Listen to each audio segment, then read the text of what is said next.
Graham, first of all, how does it feel to be home? Great turnout tonight and a great atmosphere in the Neptune. How does it feel? It's good to see a full house in Neptune.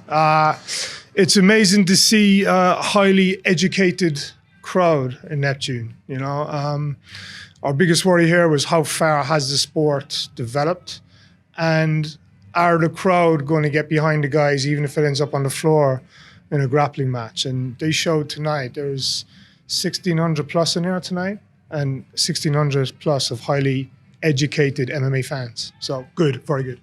It feels like this is the new cast of guys to get excited about. At least that's the way it's been put to us. Like, I mean, this could be the next generation of Irish fighters going to the UFC. Is that how you feel about it? This crop will be touring around the UK and Ireland and will eventually kind of build up that buzz for them? Yeah. We'll announce, I think Monday or Tuesday, we're going to announce 4 dates for the island for 2020. And I believe the crop you've seen tonight, we're going to develop them. And they're the guys that are going to sell the arenas out. Everyone did well tonight. And we're looking forward to already where we're going to position them and who we're going to match them with and stepping them up. So we'll announce all the shows maybe Monday, Tuesday, a couple of I's to dot and T's to cross. And yeah, we're going to make a big impact and bring the platform back that the guys had in 2010. It takes time to realize, I think, amongst the industry, the clubs and the fighters, I think it takes time looking back what they had then, what they didn't have in between, which is why there's no UFC fighters now, and what they're going to get back now. You know, it'll be pretty crystal clear in 18 months why this whole scene is going to turn UFC again, and we're going to play a big part in that. Just with the, just finally from me, obviously you spoke before this card and you said that Belfast would make sense next.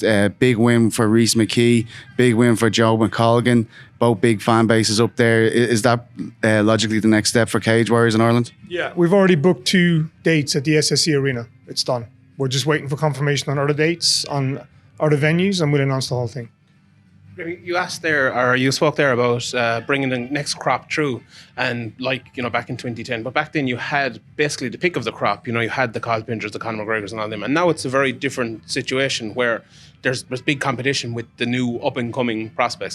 Do you think that's going to make it more difficult for you, who likes to bring people through and get them to the UFC? I think the ones that want to go to the UFC, it'll be crystal clear where they're going to go.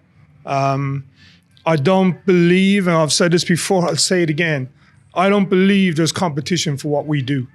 You know, we developed a talent that has that dream of the UFC. If they don't have that UFC dream, then they go somewhere else. But as long as that dream is available to them and it's still within reach, it's crystal clear where they're going to go. There's no competition. Nobody steps in and does what we do. The PR machine that we put behind these guys and the platform we give them, it makes them superstars, you know? It's a 50-50 partnership. It's a team. It's teamwork. The fighter, the platform, everything goes in tandem. I suppose just on Cork here, you know, to be remiss of us, I suppose, not to mention it, how great that crowd was tonight. You know, having been at a few Cage Legacy cards as well, the crowd here is always phenomenal. For you as a Cork man, obviously, is it something you want to do, maybe a yearly thing, come back to Cork over and over again? Yeah, I'd like to keep something going on in Cork, whether it's a Cage Warriors Academy, or whether it's a Cage Warriors numbered show. The issue down south, obviously, is venues. There isn't that many venues to choose from. Neptune, you know, we just about make it work, you know. I know that there's planning permission been approved for a 4,000-seater arena on the Southgate Bridge. They've had that plan in a year and a half, but they haven't stuck a shovel in the ground yet. So hopefully they'll get off their asses and stick that shovel in and get it done so we can actually put on some big shows here. Last thing for me, you know, a lot with Irish cards, and there hasn't been many, you mentioned it earlier, over the years, has been because of the regulation here. And I just want to ask you about that, like, you regulating a card here, we have had the IMMAA for the last few years. Were they involved in regulating here, and what, you know, provisions did you take to have a card on here? All our fighters are Safe MMA Mark 5 cleared. They've all had brain scans, they've all had their bloods, they've all had their MRIs, MRAs, you name it. Every fighter on the card tonight was Safe MMA cleared. Once that's done, there's nothing else for me to do. There is nothing else and nobody else to come anywhere near me from a legality point of view and tell me what I'm doing cannot happen or is wrong. Did you hear from him? Was there anything said or anything asked of you? Nothing. Not a word. You refused to work with him based on the fact, as you said to me before this event, that you see the head of that body, John Kavanagh, as a promoter, and therefore he shouldn't be able to interfere with your promotions in Ireland. There's a serious conflict of interest when you've got a guy who's a promoter heading up what's supposed to be a startup governing body. That guy will have the pick of what he wants for his promotion, and he can very easily cause problems for other promotions if he doesn't like, because he's a president of a governing body. Until that sorts itself out, they need government behind them. If the government is not backing this and it's not law for me to do what they're going to try and push on us, I won't be working with them, no. Graham, congratulations on a fantastic event. McKee called for a title shot there. How realistic is that proposition? That win has put him into those talks. We've got to sort out what's going on in that division. We got one last big show in November 22nd in London, where there's a number of title fights on there. Once that show is done, myself and Ian will sit down for 2 weeks and we'll go through the entire roster and situation of how it's going to play out for 2020. But Rhys is definitely up there amongst those talks. Can I ask about the status of the relationship between Cage Warriors and welterweight champion Ross Houston at the moment? Yeah. He announced the grappling match on Polaris, then announced his distaste on social media with the way that Cage Warriors had kind of assessed the situation. What's your take on that, and where do you currently stand with Ross? It's a very simple thing. Cage Warriors champions do not compete outside of the organization. The guys know what they're getting involved in. The guys know what they're signing. It doesn't happen. They went and did that grappling competition on another combat promotion without coming to us and checking if that was okay. It's not okay. He's a current champion. He goes and loses in that, his stock goes down the toilet at Cage Warriors. We're not going to allow it to happen. If you're not a champion and you're a rostered fighter and you want to fight on Polaris, we have absolutely no problem with that. If you're a champion, it's 100% no. Yeah. Graham, just a word on that. John Mitchell Corp by making his debut tonight. Not a bad way to make your professional debut. Yeah, super debut from John. He made I think he outclassed Eric on the feet. He chopped away at that lead leg. He hit some really nice jabs and just kept moving. Whether that was a game plan or whether that's his game, we'll find out in time. But super performance and a good debut win for him on a big platform like that. A lot of guys making their debut on a stage this side, and he was on the main card. They can get an adrenaline dump. It can hit him quite quick, but he dealt with it well. What about Ian Garry? The guy can talk, huh?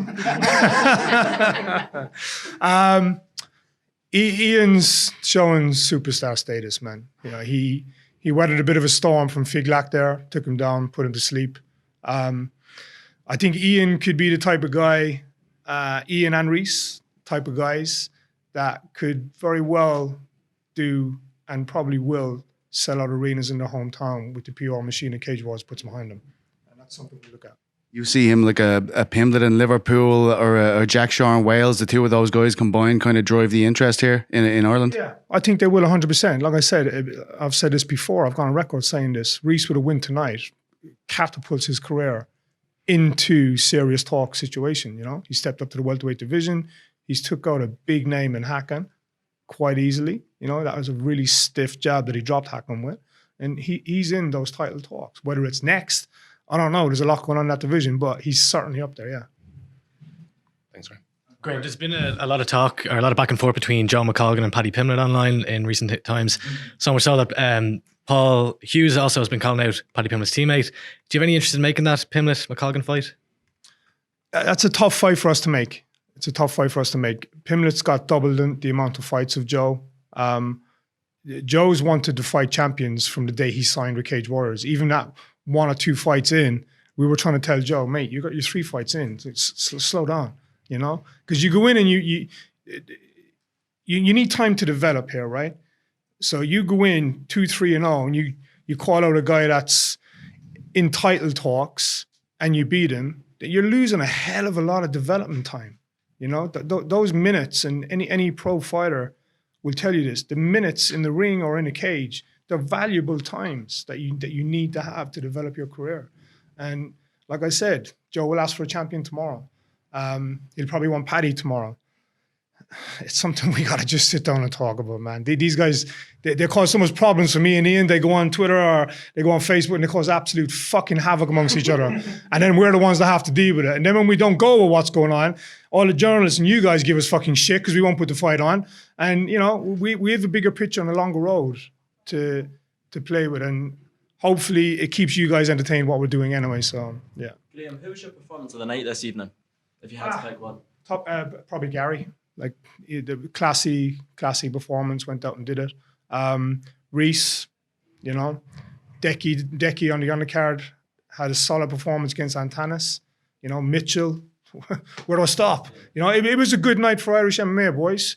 You know, for the boys, for Cage Warriors, for the show itself, it was a good night for Irish MMA. Graham, just one from me. So as the year winds down, I know you've still got the Indigo card in a couple of weeks. How would you rank 2019 as amongst the other years at the helm of Cage Warriors? And is there a personal highlight for you that stands out? When I'm putting the spot with these questions on personal highlights and personal fights and stuff, I always struggle to pin one as such. But I think fight-wise, McColgan and Mehdi at the BT Sports Studios Unplugged, that was a fight that sticks in my head, that pops up when you ask me that question. As regards 2019, I couldn't answer the question, what is the biggest highlight that I would look on the organization? It's been a busy year. We've done, I think, 12. Dalby and Houston is, there you go. That was my point exactly. I get put in the spot and then I'm like, Dalby Houston, yeah, at the Night of Champions. But we've done 10, maybe 12. Is it 12 shows? It's all rolled into one for me. 12 shows this year. We've got 15 next year. We don't kick off the end of February. We're not going to do anything in August. So that's like 15 shows in 10 months that we'll be doing. So we've got a busy schedule. It's hard to keep track of one. Could the rematch of that fight, the Joe McColgan fight, be in Belfast maybe? Joe McColgan and Mehdi? Yeah. I don't think so. I think those guys kind of, they've had that scrap. I think if there was a rematch there, it would be belt status maybe. Those guys are going to be superstars in their own right, and I don't think they need to rematch right now. We can build them up, and if they want to have it down the line, they're still with us, fair enough, but I think they're okay the way they are. Graham, one last one from me. At Cage Warriors 102, you announced that Cage Warriors were going to be going to Australia this year and 3 shows next year. What's the kind of current status of that venture, and is that something you're still planning to get involved in? We're still planning and working on it. We had some stuff we're doing there, so the shows that we've got on in Europe right now are kind of taking a little bit of precedence. So we'll finish a lot of that stuff and a lot of those strategic planning in December once we get this November 22nd show finished. Yeah.